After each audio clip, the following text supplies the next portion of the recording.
Russell's viper. বর্তমান সময়ে এটি একটি অন্যতম আতঙ্কের নাম। দেশের বিভিন্ন জেলায় বন্যা হয়েছে, জলাবদ্ধতা, যোগাযোগ বন্ধ হয়ে বিপর্যয়ে পড়েছে অসংখ্য মানুষ। এমন অবস্থায় উপদ্রব বেড়েছে। বিষধর সাপ রাসেল ভাইপারের। বিষধর এই সাপটির দেখা মিলেছে দেশের বিভিন্ন অঞ্চলে, আর এই আতঙ্কে পুরো দেশবাসী। আজকে আমরা জানবো রাসেল ভাইপার কতটা শক্তিশালী, আর এর কামড়ে আপনার কি হতে পারে। আর এর সাথে জানবো কিং কোবরা কতটা শক্তিশালী, যেটাকে আমাদের গ্রাম্য ভাষায় বলে থাকে গোখরে সাপ। গত এক দশকে রাসেলস ভাইপারের কামড়ে আক্রান্ত হন 235 জন, এর মধ্যে মারা যান 59 জন। গত বছরেই এই সাপের কামড়ে মারা যায় 50 জন।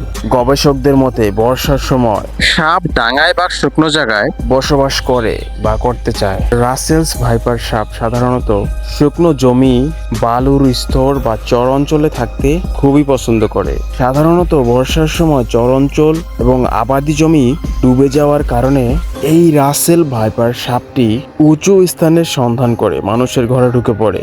এছাড়া রাস্তা, জমি, আইল, কবরস্থান, কাঠের স্তূপ, খড়ের গাদা সহ যে কোনো জায়গায় এই রাসেল ভাইপার সাপটি ঢুকে পড়তে পারে।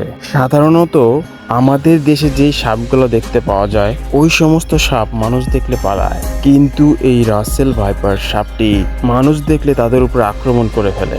রাসেলস ভাইপার সাপের দেহ মোটা সোটা, লেজ ছোট ও সরু হয়ে থাকে, মাথা চ্যাপ্টা চিকন আকারের হয়ে থাকে। শরীরের রং বাদামি, হলুদ বাদামি অর্থাৎ কাঠ রঙের হওয়ায় শুকনো পাতার মধ্যে এই সাপটি খুব সহজেই লুকিয়ে থাকতে পারে।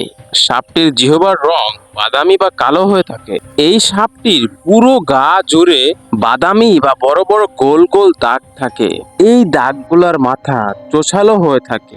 অনেক সময় দাগগুলো দেখতে শিকড়ের মতো লাগে। এদের 20 দাঁত লম্বা, 20 দাঁতের সাইজ 15 থেকে 16 মিলিমিটার হয়ে থাকে। রাসেলস ভাইপারের দাঁত পৃথিবীর 2 নম্বর স্থানে রয়েছে। রাসেল ভাইপার সাপ ঝোপঝাড় এড়িয়ে চলে এবং খোলা মাঠে থাকতে পছন্দ করে।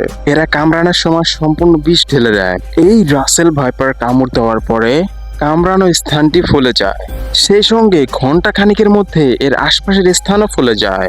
বিভিন্ন চিকিৎসকরা বলেছেন কেউটে সাপ কামড়ানোর পর 48 ঘন্টার মধ্যে বা রাসেল ভাইপার কামড়ানোর 72 ঘন্টার মধ্যে বা 3 দিন পর রোগীর মৃত্যু হতে পারে। আর যদি অ্যান্টিবায়োটিক প্রয়োগ করা যায় আক্রান্ত রোগী বেঁচে যেতে পারে। বিশ্ব সংস্থা অধিদপ্তর বলে বাংলাদেশে প্রতি বছর অন্তত 5 লাখের অধিক মানুষ সাপের কামড়ের শিকার হন এবং এদের মধ্যে 6,000 মানুষ মারা যান। আর গত এক মাসে দেশের প্রায় অধিকাংশ জায়গায় এই রাসেল ভাইপার সাপটি দেখা গিয়েছে। কিং কোবরার প্রধান বৈশিষ্ট্য, যা অন্যান্য কোবরা থেকে কিং কোবরাকে আলাদা করে, তা হলো এর মাথার মুকুটের 11টি বড় আঁশ রয়েছে। কিং কোবরার রং হলুদ, সবুজ, বাদামি বা কালো হতে পারে। পিছনের অংশটি সাধারণত হলুদ বা সাদা রঙের কসবার বা শেভনর দ্বারা হাইলাইট করা হয় এবং নিচের অংশটি একটি এক এক রং প্রদর্শন করতে পারে। কিশোর রাজা কোবরা ছোট এবং কালো, হ্যাসলিঙ্গলি প্রায় 45 থেকে 55 সেমি, 18 থেকে 22 ইঞ্চি লম্বা হয়ে থাকে। এই সাপটি রাতে ঘুরতে খুবই পছন্দ করে। এটি সাধারণত মানুষের জন্য আক্রমণাত্মক নয়, তবে এটিকে রাগান্বিত করলে খুবই আক্রমণাত্মক হয়ে ওঠে। যদি এই সাপটি আপনাকে কামড় দেয় তাহলে 48 ঘন্টা বা 3 দিন পর আপনি মারা যেতে পারেন। তো বন্ধুরা, পরিসংখ্যায় পাওয়া যায় কিং কোবরার থেকে রাসেল ভাইপার খুবই আক্রমণাত্মক এবং বিষধর সাপ।